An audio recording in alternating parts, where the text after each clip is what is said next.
What's going on, guys? This is another episode of It's Nolan's Playbook. Today,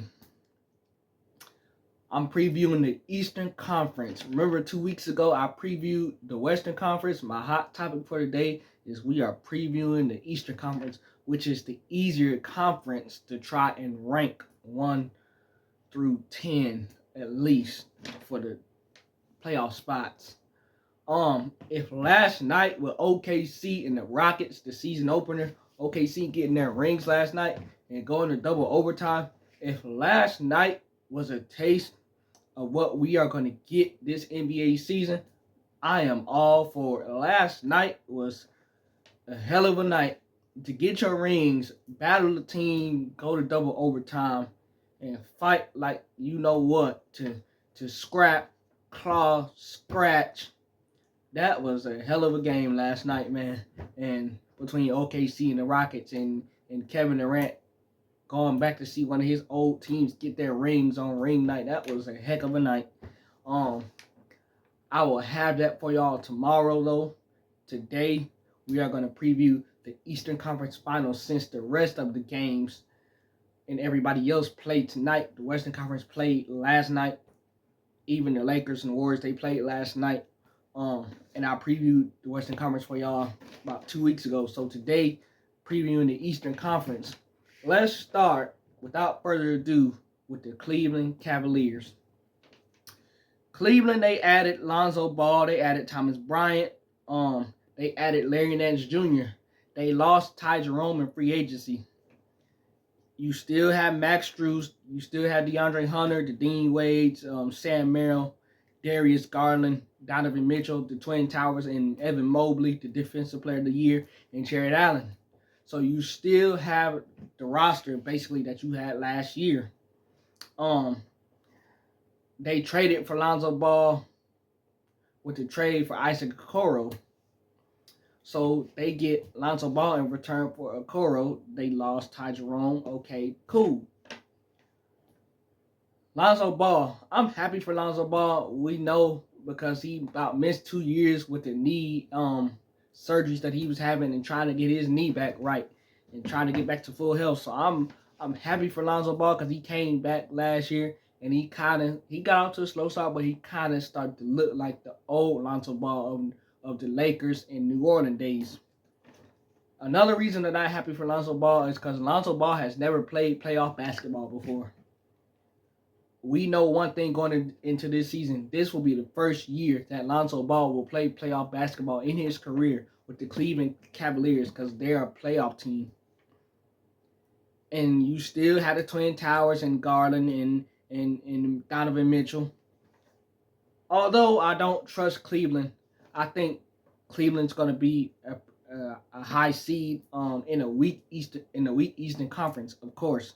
You got the reigning coach of the year, Kenny Atkinson.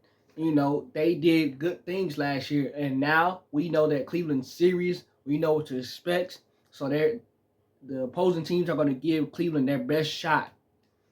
But I don't trust this team. I yelled and screamed it last year. I just don't trust them. And even though they had injuries last year, y'all still had a good enough team to overcome that. Even though Darius Garland missed games in the playoffs last year, y'all still had a good team to overcome that. Lonzo Ball is going to start the season because Darius Garland had off-season surgery. And Lonzo Ball is going to start for this Cleveland Cavaliers team at the time being. Lonzo, he had a nice preseason also. He played really well in the preseason, so I'm just really happy for Lonzo Ball.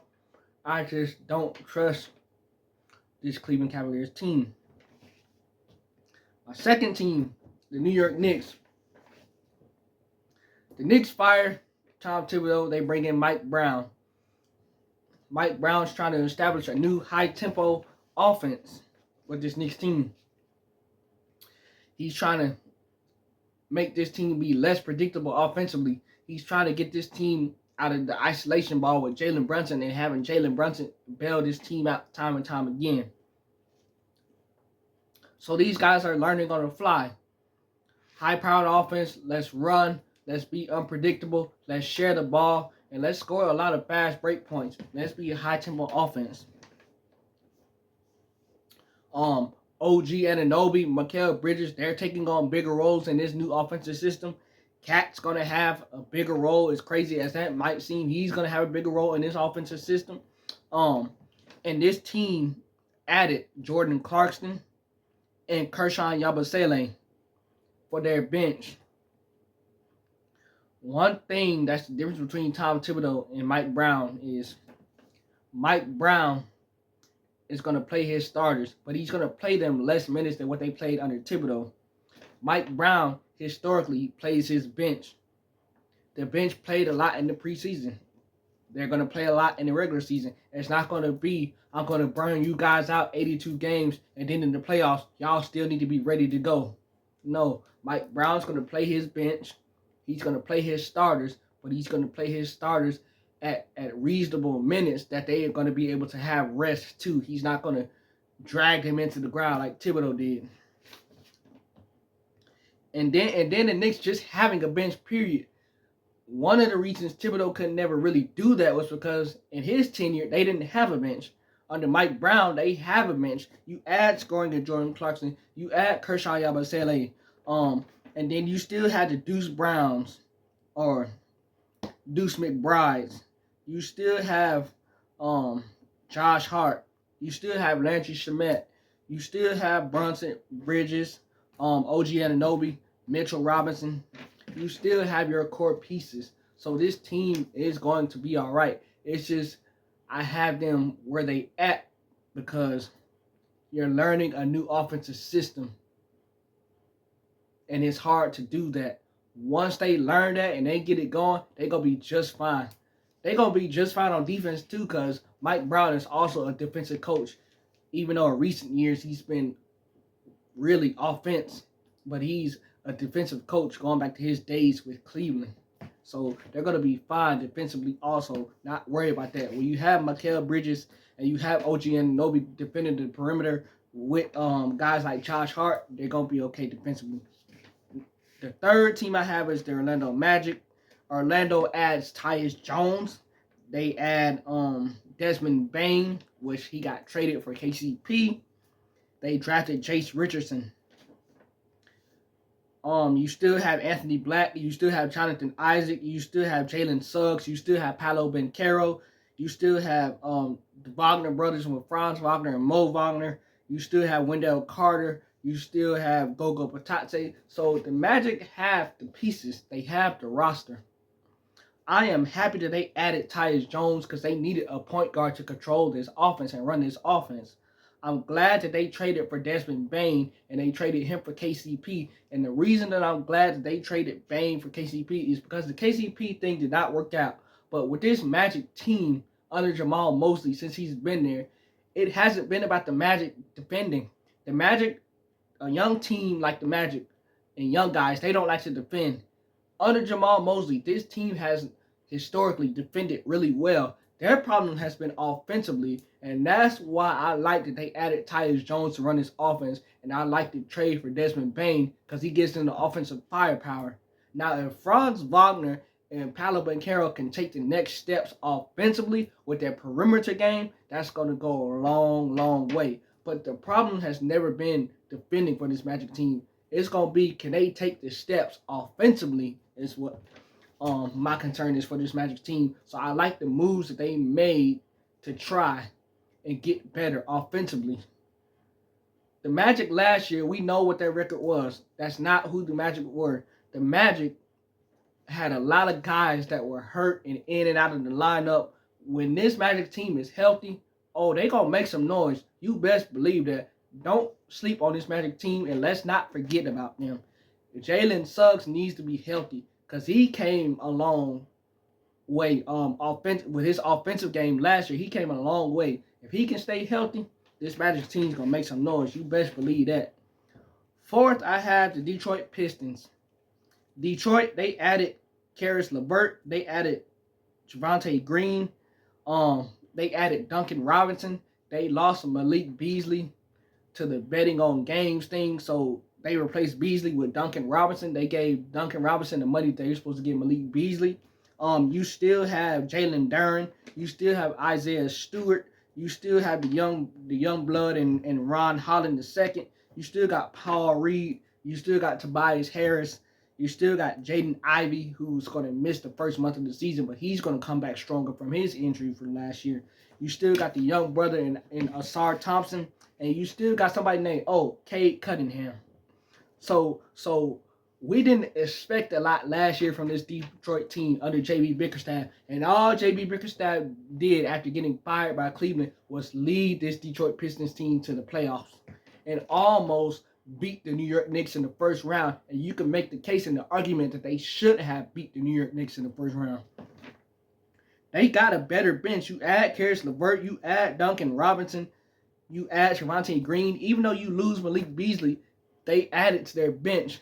And this young core is going to keep getting better with Cade Cunningham, Jalen Duren. Wait till they get Jaden Ivey back. This team is going to keep getting better. J.B. Bickerstaff did a great job last year of this team, and I am really high on this team in the Eastern Conference. Cade Cunningham, he improves every single year. You know he's going to take another leap this year. Fifth, I have my guys, the Hawks, finishing fifth. We added Luke Kennard. We added Nickeil Alexander-Walker. We added Kristaps Porzingis. I like the moves that the Hawks made to go along with the young roster and with Dyson Daniels, Zachary Rizouche, Double O, Oneka Okongwu, the young Jalen Johnson, Mo Gay, Trae Young. I like this Hawks roster, man. Jalen Johnson, he's going to take another leap this year. You know what Ice Trae going to do. You got Double O holding it down in the paint. And then you add Kristaps Porzingis too? Oh, man. You add perimeter shooting in Nickeil Alexander-Walker and Luke Kennard, who's always automatic from three. This is the first time, I feel like, since Trae Young has been with the Hawks that they have added a roster and a group of players to go around him to fit his game. That's what we've been asking for like 6 years. Get Trae Young a roster around him that he can thrive and do something with. Trae Young has not had the roster around him since we made the Eastern Conference Finals in 2021.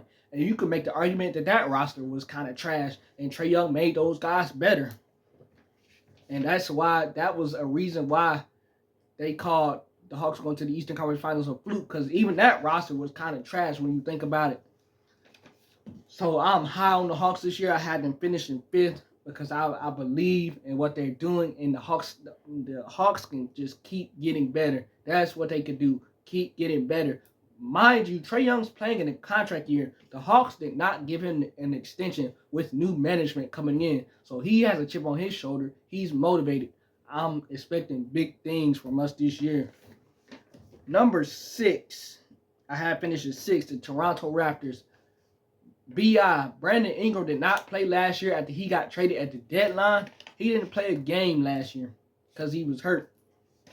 He comes in this year fresh. He comes in, he going to play with R.J. Barrett. He going to play with Emmanuel Quigley. He going to play with Jakob Poeltl, Scotty Barnes, Grady Dick. He going to play with those guys, man. I feel like that they already had a good team when they had Scotty Barnes, R.J. Barrett, and Quigley. Now you add Brandon Ingram, somebody who can give you 20 points a game, somebody who can give you a bucket when you need to. The mini version of Kevin Durant with B.I. I feel like this team is going to be a top 6 team just because of adding B.I. to go along with the young stud Scotty Barnes, to go along with R.J. Barrett and Emmanuel Quigley. Those guys just keep getting better and improving every year, ever since they left the Knicks. I feel pretty high on this team and what Darko Rajakovic is doing with this team. B.I. is the missing weapon that this Toronto Raptors team needed. And with the Eastern Conference being so weak, y'all telling me the pieces that Toronto have, they can't be a top 6 team? I really do think they can. Number 7, I had the Philadelphia 76ers. They drafted Janai Broome. They drafted the young stud B.J. Edgecombe. You still got the supporting cast with Andre Drummond, Kyle Lowry, Eric Gordon, Quentin Grimes, Kelly Oubre Jr., the young stud, and Jared McCain. Had Jared McCain not got hurt last year, he would have been Rookie of the Year. That's how hot of a start Jared McCain got off to. Again, he's going to miss some time again because he injured his thumb. So he's going to miss time to start the season, unfortunately. Um, and then you got Justin Edwards. The 76ers also added Jabari Walker. They also added Trenton Watford, Tyrese Maxey, PG, Paul George, and Embiid. Embiid is on track to play tonight. He played the last preseason game that these guys had, and he's on track to play the season opener at Boston tonight. Paul George won't be playing tonight. He's getting there. He is very close to getting back and playing after he had off-season surgery. So if this team can stay healthy, banking on health, we know what the 76ers is about health. Embiid wasn't right last year. He was out and injured. Paul George wasn't right last year after they went for him in free agency and gave him all that money. So you just let the Tyrese Maxey. This team had a million problems in the world just because they were hurt. If this team stays healthy and B's gonna play, Paul George he's on track to close to coming back. And then you got the young stud in Maxey. If this team stays healthy, they can do some things. It's not what they can't do. It's about staying healthy. You put these 3 all-stars on the court with the veteran supporting cast like I just named y'all, these guys can make some noise. It's just all about them staying healthy. If they can stay healthy, they can do some things. And you got Nick Nurse coaching this ball club. Let's not forget, Nick Nurse is a championship head coach. Nick Nurse knows how to coach. He knows how to coach. Nick Nurse needs to have his key guys and his key players in the lineup to make him look good as a coach. You can't do nothing as a coach if you don't have guys playing. They in and out of the lineup. They hurt. You can't do anything with that. So if y'all think that Nick Nurse is a bad coach, y'all need to lay off. He needs to have the roster in order to do that well. My number 8 spot, I had the Milwaukee Bucks. We know the trade rumors with Giannis. Is he going to leave? Is he going to get traded? What are they going to put around him? Damian Lillard going back to Portland. And this Milwaukee Bucks team just overachieving every year since they won that championship in 2021. And then the whole Doc Rivers thing with hiring Doc, all that stuff, the firing Adrian Griffin, letting Coach Bud go, all that good stuff. You know what they do? They added Amir Coffey. They added Cole Anthony. They added Gary Harris. And they got Miles Turner surprisingly in free agency. Nobody suspected Miles Turner to be leaving Indiana. He left and he went and got a bag. I think Miles Turner is going to help Giannis tremendously in that paint and locking down that paint. That takes the pressure defensively off of Giannis. He doesn't have to try to do everything defensively because you have a lockdown in Miles Turner. You still got Jericho Sims. You still got Gary Trent Jr. You still got Kevin Porter Jr. You still got Bobby Portis. You still got Taurean Prince. You still got Kyle Kuzma. AJ Green just got a 4-year, $45 million contract. And then you still have Giannis. You got Giannis's brothers, Thanasis and Alex, and Antetokounmpo. So Giannis has the supporting cast and the role players, but what this roster reminds me of a young LeBron James in his first stint in Cleveland when he carried a sorry roster to the finals in 2007. He carried the sorry roster.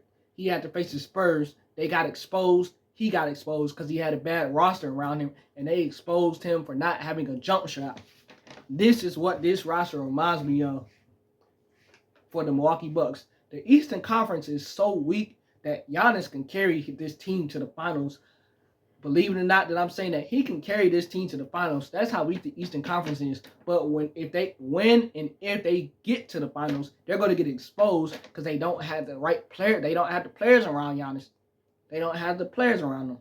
So that's my only concern. That's my concern with that. That's what I would compare that to, a young LeBron James in his first stint in Cleveland. And that's why I had the Milwaukee finishing 8th. 9th, I have the Indiana Pacers finishing 9th. Tyrese Halliburton won't play this year after tearing his Achilles in Game 7 of the NBA Finals. What could have been Halliburton, we know he was hot. The first 5 minutes to start of Game 7, and then he went down with the Achilles. Indiana, I really do think they would have won Game 7 last year had Halliburton not went down because he was that hot. He got that hot in 5 minutes. With that being said, they lose Miles Turner, which is shocking.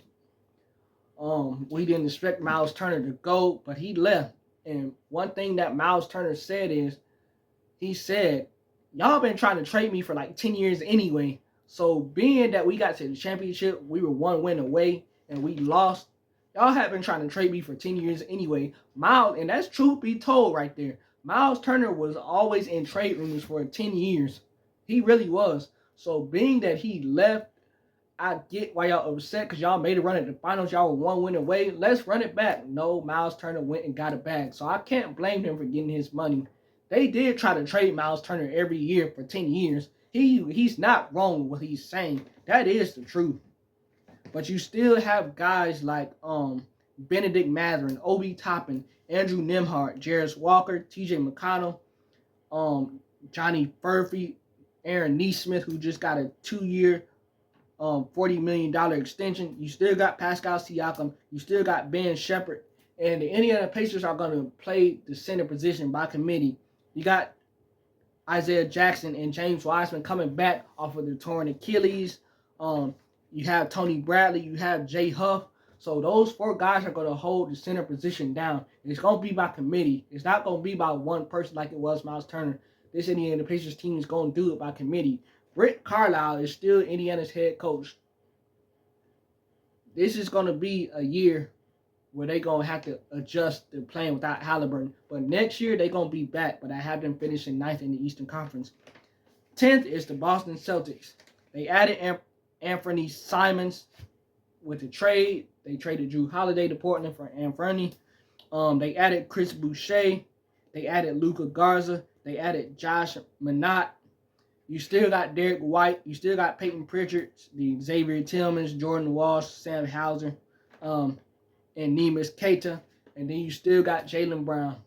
Now, Jason Tatum is going to try and come back this year at the end of the season. I think, JT, you need to sit out, rest.